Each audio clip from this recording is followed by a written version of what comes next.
What are they doing by my wife's grave? I don't know. This place is full of ding-dongs doing all kinds of baloney. It's funny. I spent 4 years living in a monastery. Good talk, huh? Yeah, I'm not interesting. Susan Layton. Oh, hi, Susan. This is Dana Gould calling. I believe we had a interview scheduled. Yes, we do, Dana. Thanks for taking the time to talk to me today. I really appreciate it. Oh, my pleasure. My pleasure. So let's talk about Wednesday. It's a big day. It's the finale for the second season. Stan and company have had a very great story arc, which really showcased each character well. Tell our readers what you can about the finale. The finale of this season will culminate the episode prior to it. So, if you look, taking 2 episodes together as 1 hour-long episode, it's the culmination of John's ill-advised desire to go back in time and alter the past, which never turns out right. And he will find that what it takes to get there leads to some terrible mistakes, and then when he gets there, he makes more. It's good intentions gone wrong, or one of my favorite things to write about, the law of unintended consequences. And this will definitely be an example of that. That even good ideas can go wrong, and I don't think this was ever a good idea. Right. So, in saying that, how do you hope the fans will react to it? I think the fans are going to love this because it gives everybody, all the characters have their moment, and I think it's a very ambitious story for a half-hour horror comedy. It's a very, I sort of wrote it the way I would have written a Doctor Who episode. It tells a story on a big canvas, and you get to see Willard's Mill had things gone differently, and then you go back and forth. I think it's really, I think the fans are really going to like it. I think episode 8 is the most ambitious story I've told so far. It is. I had the pleasure of viewing it, and I think that, like you said, they will be pleased, and Doctor Who was an interesting comparison for it. You, as a writer, you seem to do this very well. You can mix horror with comedy, and I think that Stan is a great example of the two genres marrying well, because as you know, it can be a delicate balance. It's a very, very delicate balance, and I appreciate your compliment. I will say this in response. Yes, I am very good at it. It happens to be the only thing I know how to do. How do you integrate your background of observational comedy into Stan? How do you do that? Oh, that's a great question, and the writing Stan gives me an opportunity to take some of my, sort of just observations about the world and give them a voice. A great example would be in episode 5, where Evie and Deborah are watching The Fiancé, which is our parody of The Bachelor. That whole monologue that Stan gives about those shows, that's how you know marriage is sacred. We give one away as a prize on a game show. Those are all things that I've said to my daughters when I've caught them watching The Bachelor. So it just gives me an opportunity to sort of take my own opinions and work them into the show. Right. Now, in going back, let's go back in time a little bit. When you were on the Ben Stiller show, do you we are going back. do you feel that served as a boot camp for Stan in terms of writing and performing? Because both of those things you're doing for Stan Against Evil, do you felt that experience helped you in any way?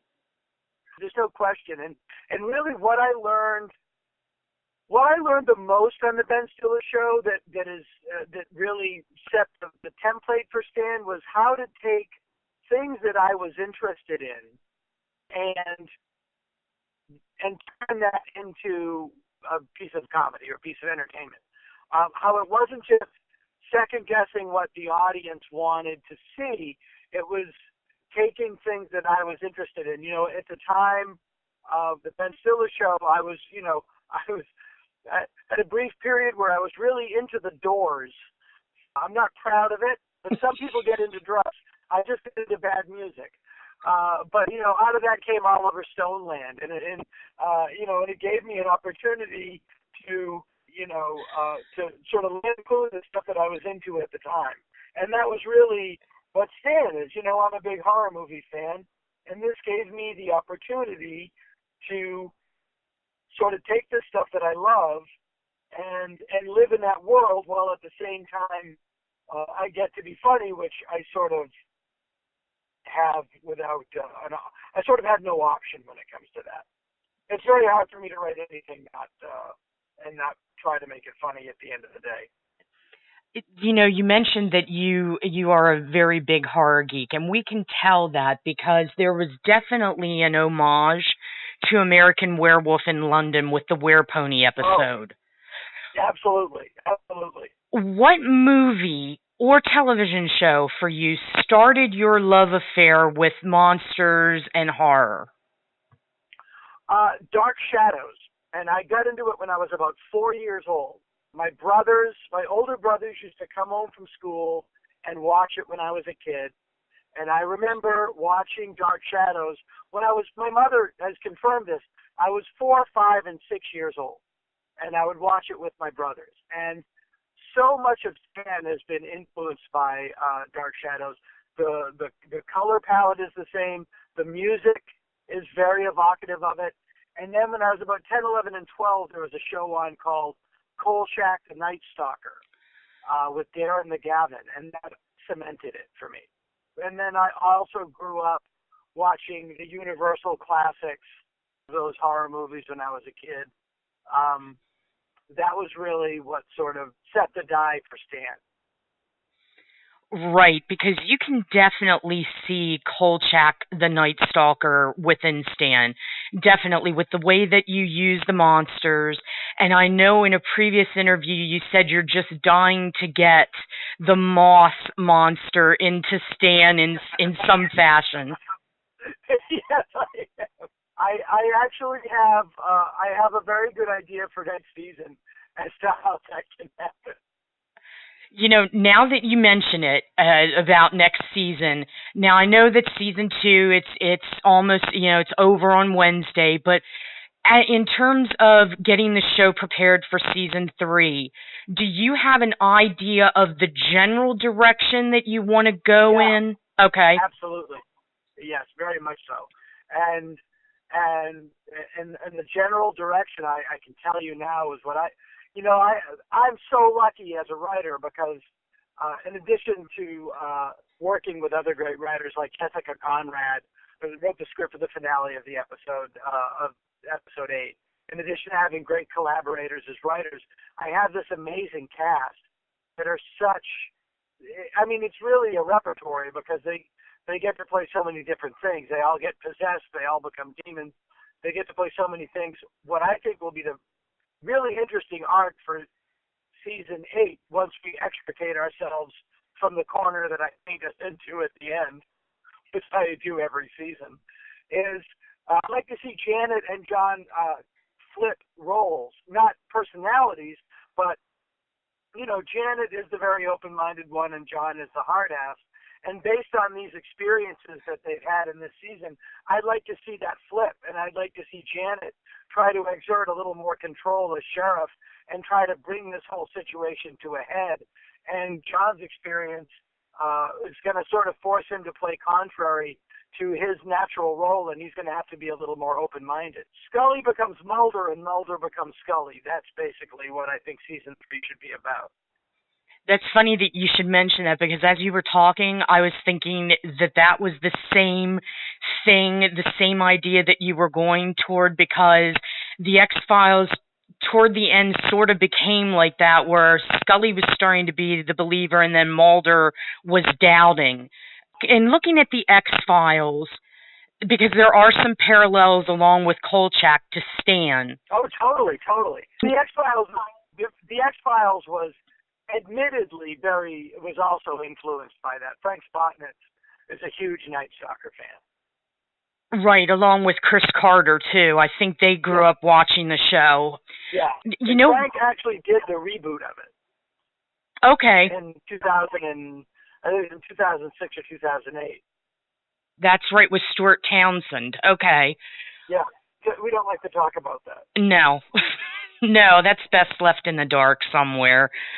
When I think of those X-Files episodes, we saw a little bit of something interesting this season with Stan. We saw a little bit of his backstory, why he decided to become a cop. Now, with the X-Files, as you know, they did shows with backstories about the lone gunman, the cigarette-smoking man. This year, it's going to be Skinner that gets a backstory. Are you planning anything like that in the future for the characters of Willard's Mill? Yes. The character that I think has the most potential for an interesting backstory, and I sort of led into it a little bit this year, is Kevin, the caretaker of the cemetery. All of those stories that he tells are true, and it's just that no one seems to care about them. And I think at the end, at some point, I think because so much of the Curse of Willard's Mill revolves around the cemetery, it's going to come out that it's not an accident that he is in charge of the cemetery. I think that that's all going to come together at the end.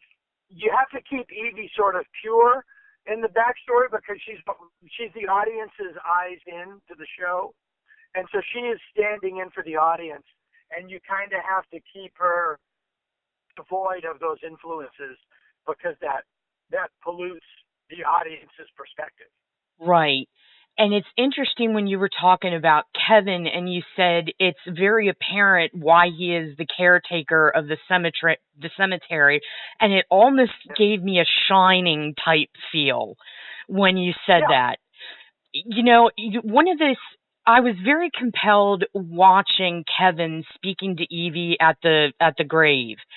And when you gave the speech about the origins and everything, I was wondering how much research do you do into the things that Kevin talks about? Oh, I quite extensively. Quite extensively, and that's, that monologue it sort of came from just the general idea of the whole episode, and there's a lot in this episode, this story of Pet Cemetery is a big influence on this episode, and 11/22/63, the Ladder King novel, about, are you really affecting change, or is this all something and you're just a pawn in it? Is this all something that had to happen and you're not as in charge of events as you think?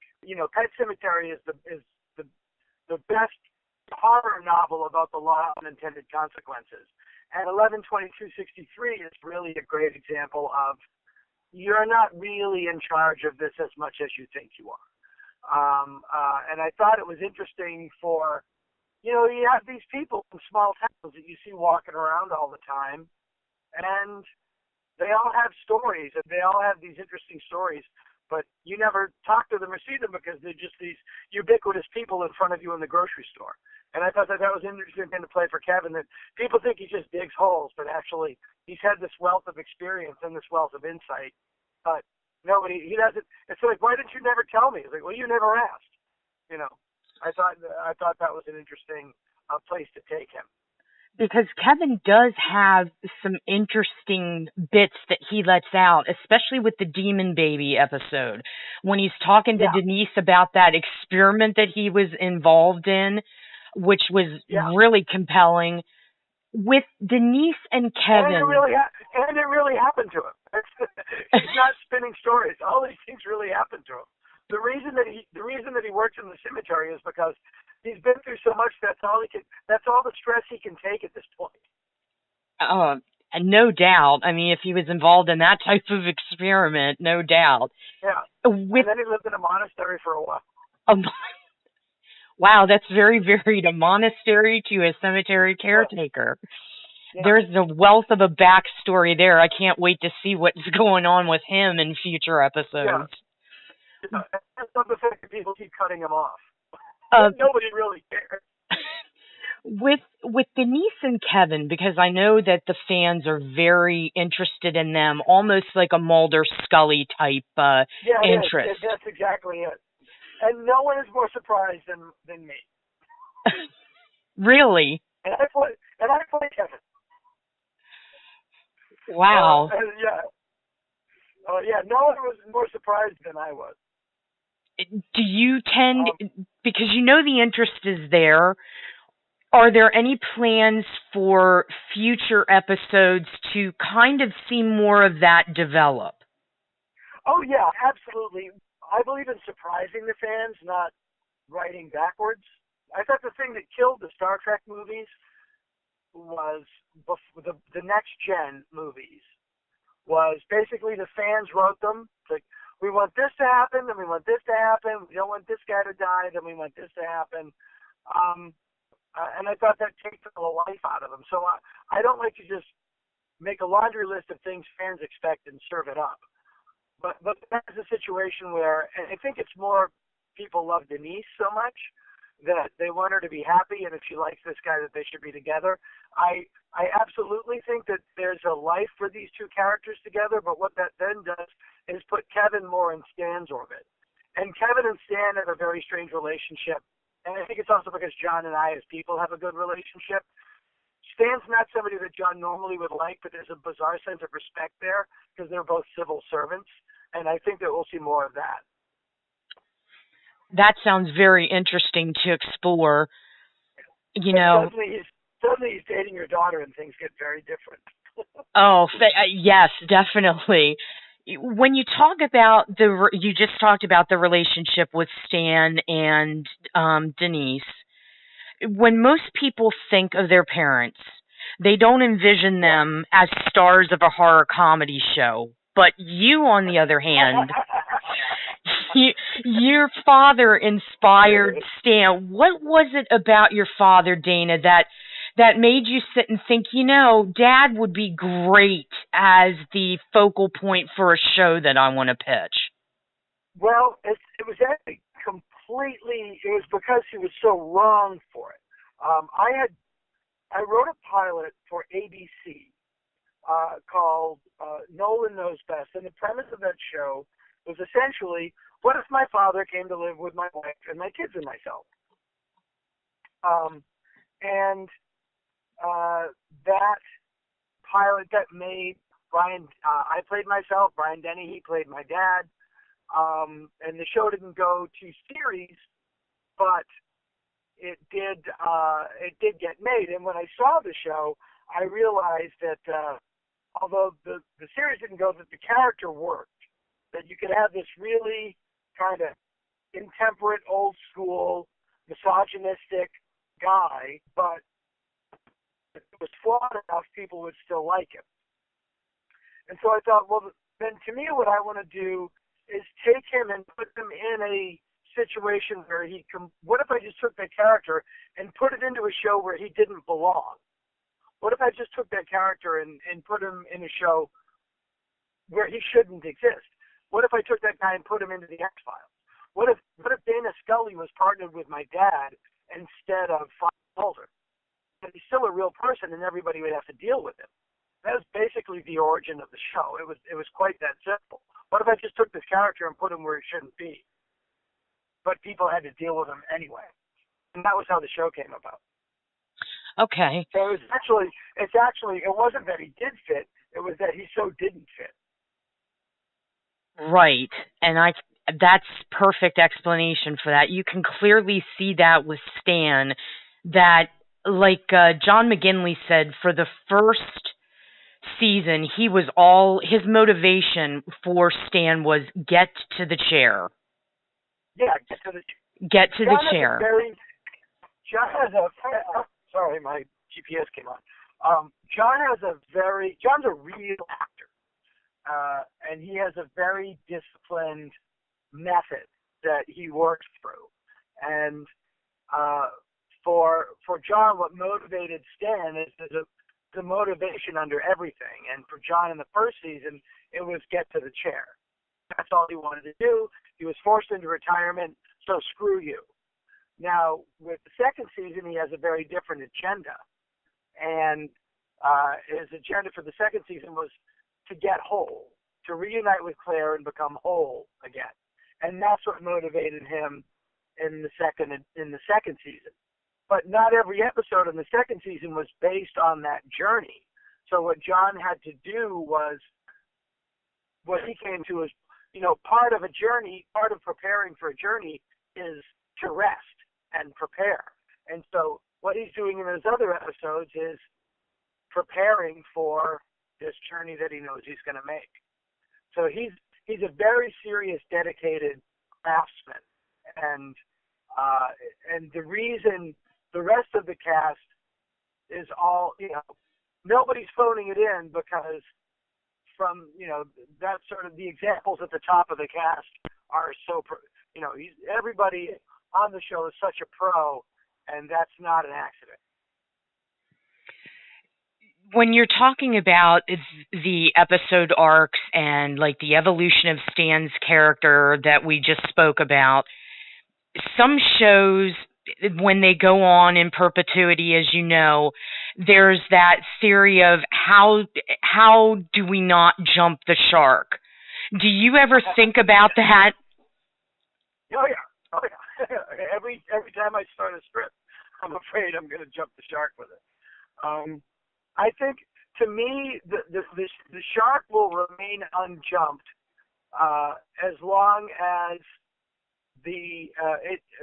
it never gets too meta. That the characters never make fun of their situation. That as long as the characters take the danger that they're in very seriously, and that the danger is always very real, and the comedy comes from these characters not behaving in a stylized horror movie way. They're actually behaving like regular people.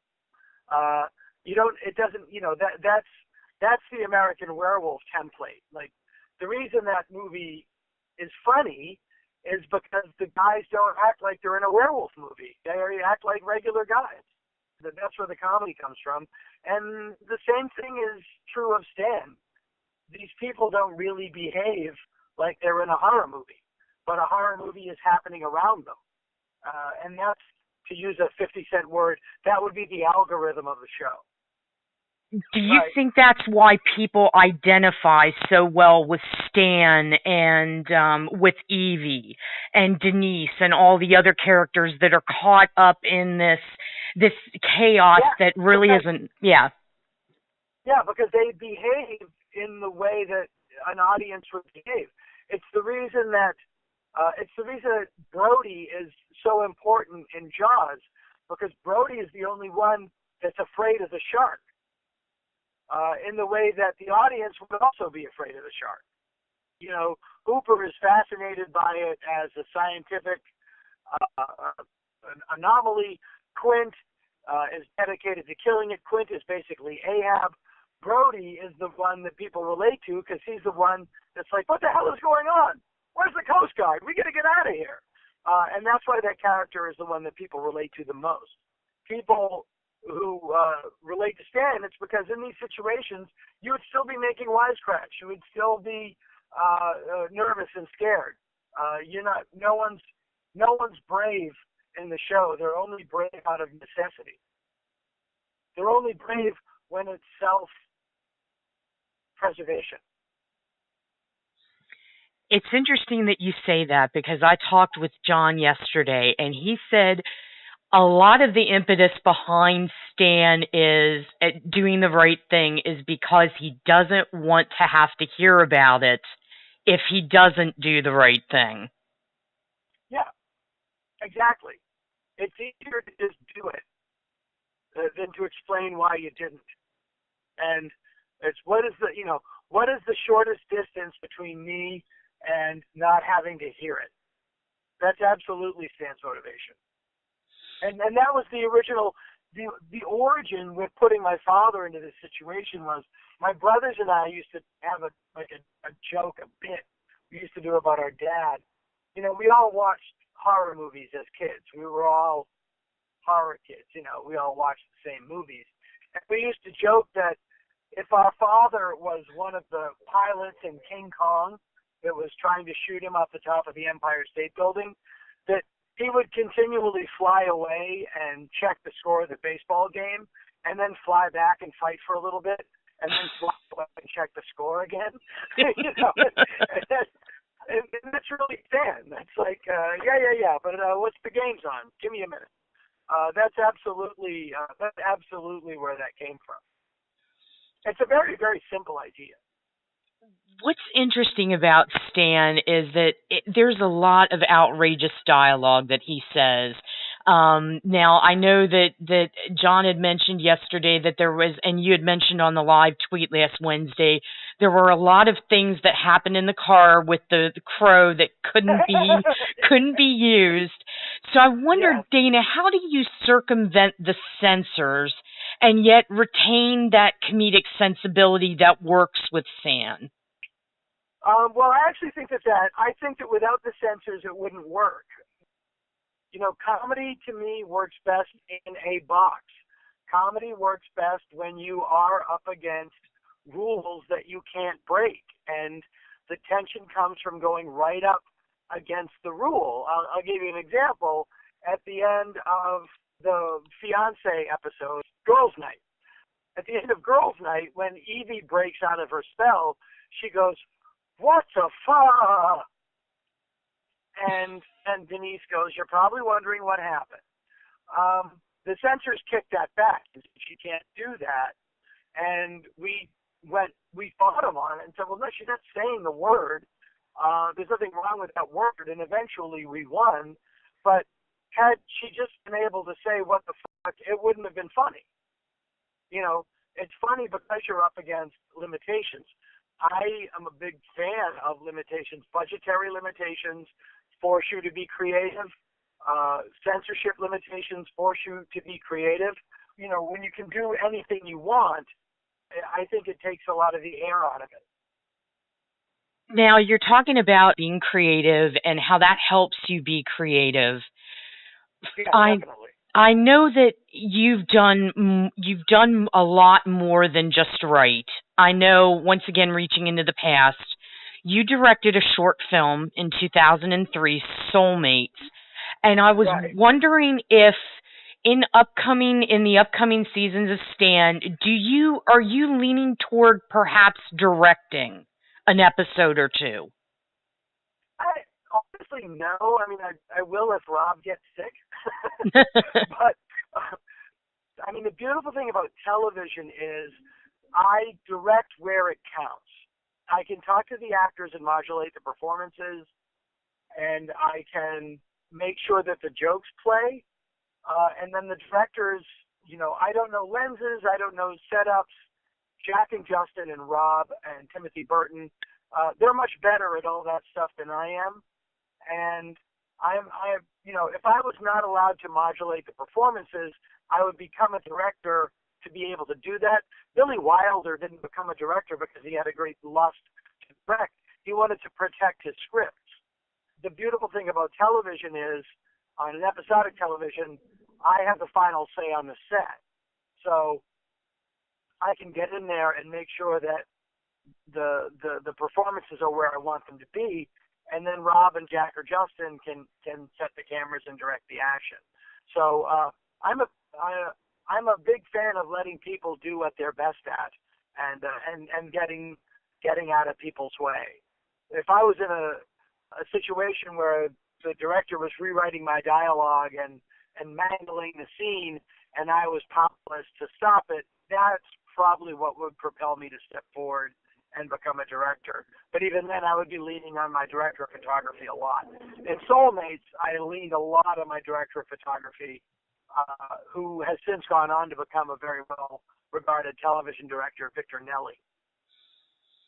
That was an interesting note for that. So I noticed there's been a shift in the industry a little bit to go a little more mainstream. And what I mean by that is, I'm sure you know about this because of being a very huge fan of horror. The Chiller network is now no more. How do you, as a creator of a horror comedy, how do you feel about that? Well, it's a little heartbreaking, but I like to think that there's always an audience for it. But I also think that, horror is like comedy in that it's not the main course. It's a side dish. And, when I was a kid, the great thing about horror movies is that they were on Saturday nights at 11:30. If you wanted to watch a horror movie, you had to wait for Saturday night. I think that might have been the issue with Chiller, is just 24/7 of something. It's the same with stand-up. I wouldn't want to watch a channel that was all stand-up all the time. It's a side dish. I hope with IFC specifically that we have a nice little niche in their schedule. All of their programming seems to appeal to a very specific slice of the audience. I think Documentary Now's audience is slightly different than Portlandia's audience. I think that the audiences are similar and they're very specific, but they're different in who makes them up.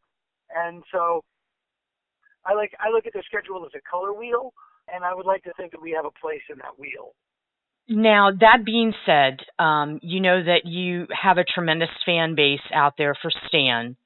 And there's been a movement to unite the fans of Stan with the fans of Ash versus Evil Dead, basically for the same objective. Were you aware of that? And what do you think of that, Dana? I'm incredibly touched by our fans. I'm so it's so flattering and to be a part of something that means so much to people, that they would go out of their way to do that. And I think Stan and Ash are absolute cousins. I totally get that. I think it's like The Simpsons and Family Guy, or The Simpsons and Bob's Burgers. I think they're similar enough that they share fans. My only the only thing that I was stressing is I always would say, ask for more, don't say save, because save sounds like we're in trouble and that can scare people off. I don't think we're in trouble. Right. I think it's nice to ask for more, but I don't think we're in trouble yet. Okay, that's good to hear you say that, because I know that the fans of Stan are, basically keep Stan killing is a big hashtag for them. Shovels Up season 3, they're very enthusiastic, so they're out there asking for more. Do you have any sort of message that you'd like to give them on that front? Oh yeah, just keep watching the show and stay on social media and keep talking about the show. The more people that tune into the show, the better off, the better it bodes for another season. If we find ourselves, as they say, on the bubble, they'll be the first to know. I think that when fans mobilize to keep the show on, it's the greatest thing. I've done it. But then my promise to them is, as we get another season, I will absolutely make it a season worth watching. I frankly was stung by Twin Peaks. I felt like when I got to the end of it, I kind of felt like somebody played a prank on me. And I don't want to do that to my fans. Well, they'll be happy to know that you don't want to pull a David Lynch on them. I'm sure of it. Yeah. I mean, I talk to people just fawn over that show, and I'm like, maybe I'm missing something. Didn't really work for me. I like to know how things end. And doesn't everyone? I mean, unless you're David Lynch, obviously. Speaking of ending, I don't think it's a bad thing to resolve the story. Right. And speaking of that, so to speak, on that definite wavelength, since the curse is on the constable of Willard's Mill, and Evie's currently in that position, obviously, Do you feel that John McGinley will eventually transition out of the show and remain behind the scenes as a producer?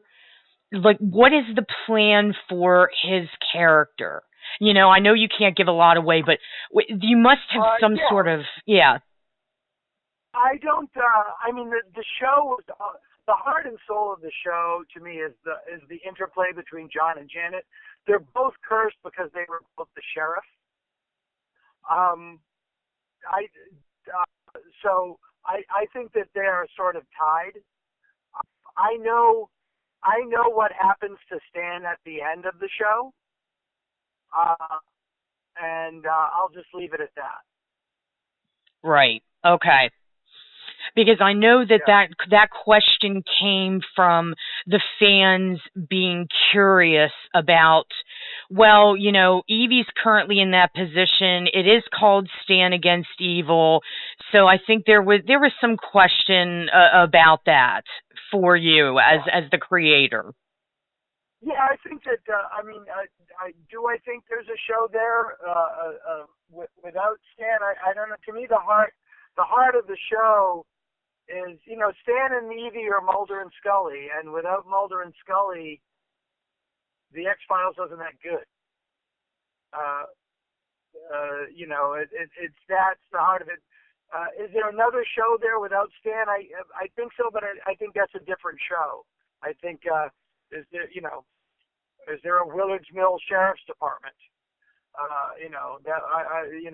That would be a different. It would have to be something different. To me, that show is John and Janice fighting in a car. Right. When you mentioned, going back a little bit, when you mentioned about fans staying engaged on social media, and because it is the finale, and making sure that Boy, that matters, and boy, the network pays attention to it. So they should never ever doubt that. I get metrics every week with the ratings and what we did on social media. The network pays attention to that. That's good for them to know. Then they'll feel as if they're being heard. Great. Any further messages to give to the fans, or anything else that you can think of that is upcoming for you? Yeah, well, I will say, we stay in touch and we love this stuff, but they're also very polite, and they're always like, "Hey, we were thinking of doing Village Mill T-shirts. Is that okay with you?" Like, it's all okay with me. I'm DIY, man. Whatever you make, I want one. But as far as I'm concerned, you absolutely don't have to worry about my lawyer ever calling you. I'm a fan. Go make your stuff. Go have fun. Now that you mention that, is there going to be any plans upcoming for Stan merchandising? Because the fans are crying out for that. Is there any future plans? It's a niche audience, but we really love our audience, and it's one of those things. It's like I think of Stan as like that little band that you love that still plays. If you're there for us, we'll be there for you. That's perfect, Dana. That's a perfect message to everybody out there. I really appreciated you giving us the time today. It was great speaking with you. Thank you. I hope to speak with you again, celebrating season 3. I'd really look forward to that. Oh, well, yeah, me too. Let me know when this goes up. I'd love to take a look at it, and I'm happy to produce lunch boxes. We have the template. Okay. I will, what? I that's great to know, and I'm sure that, maybe something like that will happen, but that's great that you put that out there. I really appreciate that. That's my pleasure. Okay. Everybody knows Funko Pop. Get them on the phone. Okay. Thank you so much, Dana. It was a real pleasure. Same. A real pleasure. Have a great day.